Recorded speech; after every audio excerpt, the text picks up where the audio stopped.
¿Te gustan las carreras, pero también te gustan las camionetas?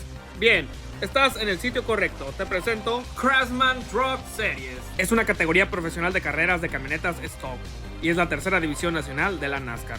Estas camionetas modificadas llegan a alcanzar una velocidad de 250 km por hora. En esta categoría compiten pilotos como el mexicano Andrés Pérez de Lara, la hermosa piloto estadounidense Toni Breidinger, nada más y nada menos que el piloto Frankie Muniz.